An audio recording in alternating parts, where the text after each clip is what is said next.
Statistics show 1 in 3 U.S. military members coming home from duty in the Middle East will be diagnosed with severe post-traumatic stress disorder. And every day, 22 veterans commit suicide. KY3's Eric Hilt has an important story to share tonight, the story of a local family's pain.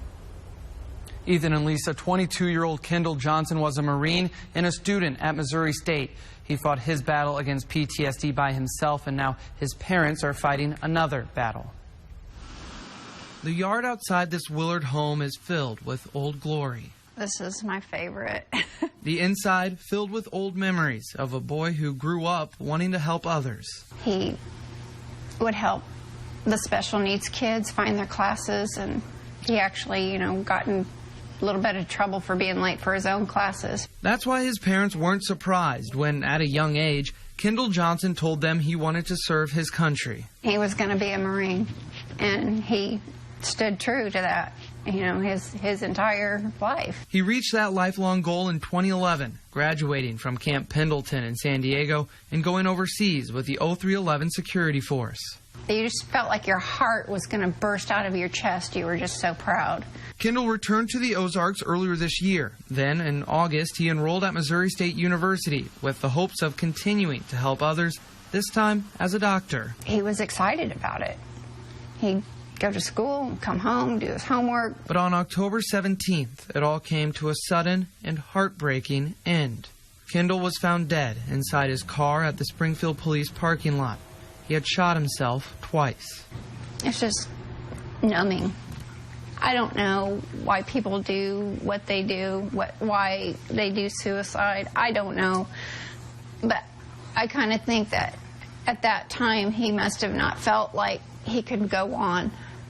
And it just breaks my heart. His parents say they couldn't see it, but Kendall was quietly struggling with post-traumatic stress disorder. It wasn't what you see on TV, the classic PTSD, where they lock themselves in their room and don't come out.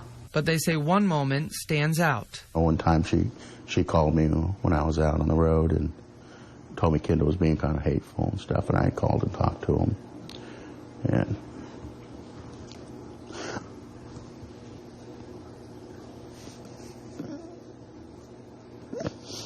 I asked him what happened to my boy, that happy boy that I had. And he said he died over there. And he didn't come back. As difficult as that is for parents to hear, experts say outbursts like that are common in veterans with PTSD. What you often see is some numbness, but in other cases, all of those other emotions, they come out as anger.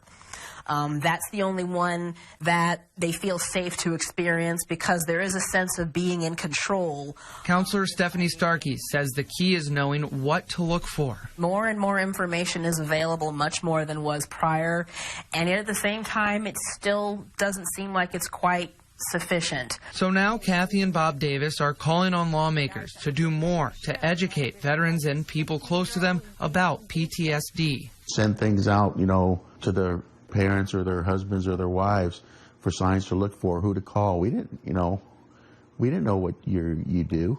We owe our veterans more than what we give them. Kathy joined the organization 22 Too Many that works to raise awareness about the disease. I've never been in a movement or supported anything, but I do feel like this is what I need to do. And she's continuing to help others, just like Kendall spent most of his life doing. It's not Kendall's movement, but it's his voice helping. In the story on our website, there's a full list of those symptoms that PTSD experts say veterans and their families need to be on the lookout for, and also a list of organizations both nationally and here in the Ozarks that are available to veterans and their families. So many service members come home and they're just quiet. They don't talk to us. I know that's one of the symptoms. What are some of the other ones? Yeah, experts say it's not wanting to talk about their service. You heard them talk about outbursts of anger. Another one they said is moodiness, loss of sleep, and wanting to control things, having to have control over everything, another big symptom of PTSD. So brave of the Davises to come forward like that and be able to talk about it. Obviously, it was very difficult for them, so we're grateful.